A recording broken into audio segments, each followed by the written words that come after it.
Hello friend, मैं हूं शिवम और आप देख रहे हैं यूट्यूब चैनल सरकारी न्यूज अड्डा को।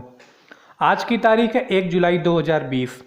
1 जुलाई 2020 से रिलेटेड जितने भी प्रकार के करंट अफेयर क्वेश्चन बन सकते हैं, आज हम उन पर चर्चा करेंगे और साथ ही मैं उन क्वेश्चन से रिलेटेड इंपॉर्टेंट फैक्ट को भी बताऊंगा। तो वीडियो को लास्ट तक जरूर देखिएगा। अगर आपको ये वीडियो अच्छी लगे तो लाइक एवं सब्सक्राइब जरूर करिएगा। तो चलिए आगे बढ़ते हैं। आज का पहला क्वेश्चन है, भारत के अटॉर्नी जनरल के रूप में किसे नियुक्त किया गया है? इसका आंसर है के वेणुगोपाल। देखिए, हाल ही में 29 जून 2020 को भारत के राष्ट्रपति रामनाथ कोविंद द्वारा भारत के अटॉर्नी जनरल के रूप में के वेणुगोपाल को नियुक्त किया है। देखिए, 30 जून 2017 से लेकर 30 जून 2020 तक के वेणुगोपाल भारत के अटॉर्नी जनरल के रूप में नियुक्त थे, जिनका कार्यकाल 30 जून 2020 को समाप्त हो रहा था। तो इनके कार्यकाल को 1 साल के लिए और बढ़ा दिया गया है, यानी कि अब इनका कार्यकाल 30 जून 2021 तक रहेगा। ये हैं भारत के अटॉर्नी जनरल के वेणुगोपाल, जो कि भारत सरकार के मुख्य आर्थिक सलाहकार होते हैं। तो अब बात आती है अटॉर्नी जनरल को नियुक्त किस अनुच्छेद के द्वारा किया जाता है। भारत के राष्ट्रपति द्वारा भारतीय संविधान के 76(1) द्वारा अटॉर्नी जनरल का पद नियुक्त किया जाता है। इनका कार्यकाल राष्ट्रपति द्वारा तय किया जाता है। इतना आप हमेशा याद रखेंगे। तो चलिए आगे बढ़ते हैं। अगला क्वेश्चन है, भारत सरकार ने टिकटॉक समेत 59 ऐप पर किस एक्ट के तहत प्रतिबंध लगाया है? इसका आंसर है IT एक्ट 2000। देखिए, हाल ही में भारत सरकार द्वारा IT एक्ट 2000 के द्वारा जितने भी चीनी ऐप्स हैं, उनके द्वारा पर्सनल इंफॉर्मेशन डेटा सुरक्षित न होने के कारण इन सभी ऐप को भारत में बैन कर दिया गया है। IT एक्ट 2000 को ITA का नाम से भी जाना जाता है। यह 17 अक्टूबर 2000 को एक्ट बना था। तो चलिए आगे बढ़ते हैं। अगला क्वेश्चन है, अंतर्राष्ट्रीय उष्ण कटिबंध दिवस कब मनाया गया है? इसका आंसर है 29 जून, जिसको इंग्लिश में ट्रॉपिक कहा जाता है। देखिए, पृथ्वी के अंदर ये एक क्षेत्र है जो कि कर्क रेखा और मकर रेखा के बीच स्थित होता है, जहाँ पे इसकी जलवायु यानी कि जो मौसम है हल्का गर्म प्रकार का होता है, जिससे ये जलवायु परिवर्तन में महत्वपूर्ण योगदान देता है। इसलिए प्रत्येक हर वर्ष 29 जून को अंतर्राष्ट्रीय उष्ण कटिबंध दिवस मनाया जाता है। तो चलिए आगे बढ़ते हैं। आज का अगला क्वेश्चन है, one nation one ration card योजना कितने राज्यों में चलाई जा रही है? इसका आंसर है 20 राज्यों में। देखिए, ये क्वेश्चन इंपॉर्टेंट इसलिए हो जाता है क्योंकि अभी उपभोक्ता मंत्री रामविलास पासवान द्वारा यह अनाउंस किया गया 1 जून 2020 को कि 3 राज्य उड़ीसा, मिजोरम और सिक्किम इस योजना को चालू करने वाले 3 राज्य हैं। तो अब चलिए समझ लेते हैं one nation one ration card होता क्या है।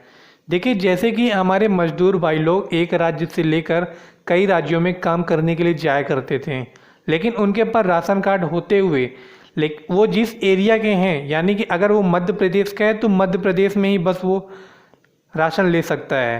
तो one nation one ration card से उसको एप्लीकेबल बनाया जाएगा कि अगर वो मध्य प्रदेश का है और दिल्ली में अगर वह काम करता है तो वह दिल्ली में राशन कार्ड के थ्रू अपना राशन ले सकता है।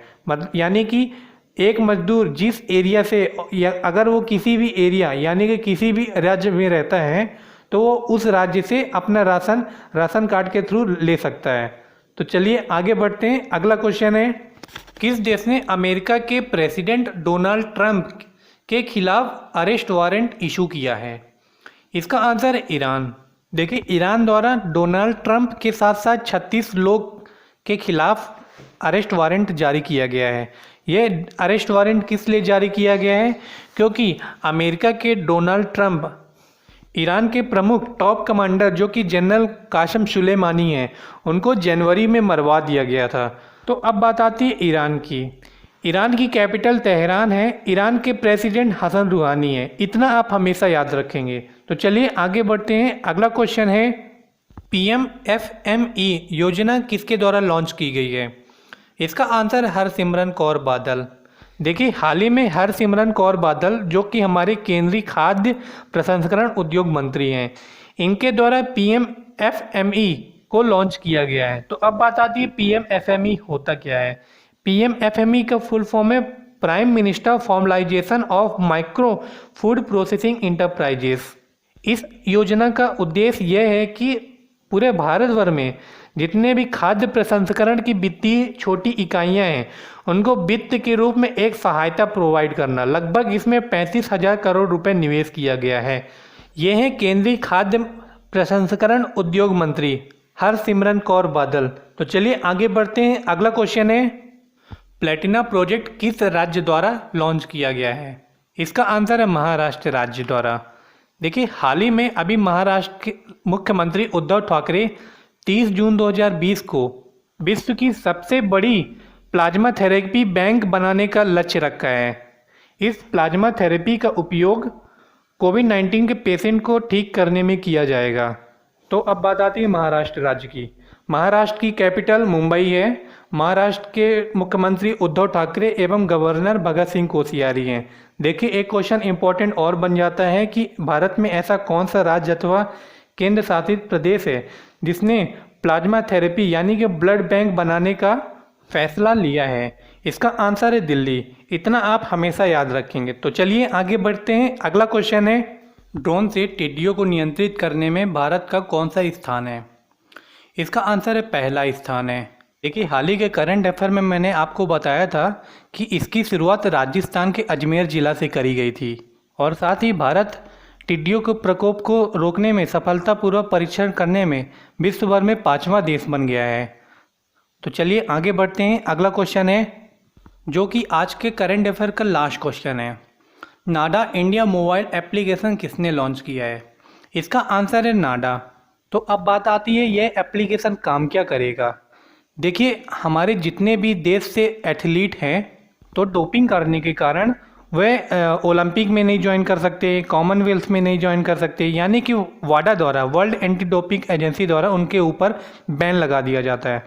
तो नाडा द्वारा जो ये एप्लीकेशन नाडा इंडिया लॉन्च किया गया है, यह देश भर के एथलीट के लिए काफ़ी हेल्पफुल होगी, जिसमें एथलीट को काफ़ी प्रोत्साहन दिया जाएगा और साथ ही उनको यह बताया जाएगा कि उनको क्या क्या खाना चाहिए, क्या क्या खाने से परहेज करना चाहिए, कौन कौन सी उनको मेडिसिन लेनी चाहिए या फिर उनको मेडिसिन नहीं लेनी चाहिए। इन सब की जानकारी इस एप्लीकेशन में दी जाएगी। तो यह एप्लीकेशन उन एथलीट के लिए काफ़ी हेल्पफुल रहेगी जो कि कॉमनवेल्थ या फिर ओलंपिक जैसे गेम में शामिल होते हैं। तो अब बात आती है नाडा की। तो नाडा का फुल फॉर्म है नेशनल एंटी डोपिंग एजेंसी, जिसकी स्थापना 24 नवंबर 2005 को की गई थी, जिसका हेडक्वार्टर न्यू दिल्ली इंडिया में है और जिनके चेयरमैन किरण रिजिजू हैं, यानी कि खेल मंत्रालय के अंतर्गत यह नाडा आता है। तो चलिए आज का करंट अफेयर समाप्त होता है। आपको यह वीडियो कैसी लगी नीचे कमेंट बॉक्स में लिखकर जरूर बताएं। अगर आपको ये वीडियो अच्छी लगे तो अपने फ्रेंड एवं स्टडी रिलेटेड ग्रुप में जरूर शेयर करें। अगर आपको किसी भी क्वेश्चन में डाउट है तो नीचे कमेंट बॉक्स में लिखकर पूछ सकते हैं या फिर हमारे टेलीग्राम ग्रुप सरकारी न्यूज अड्डा में भी जुड़ सकते हैं। टेलीग्राम ग्रुप की लिंक नीचे डिस्क्रिप्शन में दे दी गई है, जिसमें आप डायरेक्ट क्लिक करके ज्वाइन हो सकते हैं या फिर टेलीग्राम में जाके सर्च बॉक्स में सरकारी न्यूज अड्डा को सर्च करें और ज्वाइन हो सकते हैं। तो चलिए मिलते हैं अगले दिन नेक्स्ट करंट अफेयर के साथ एंड थैंक यू।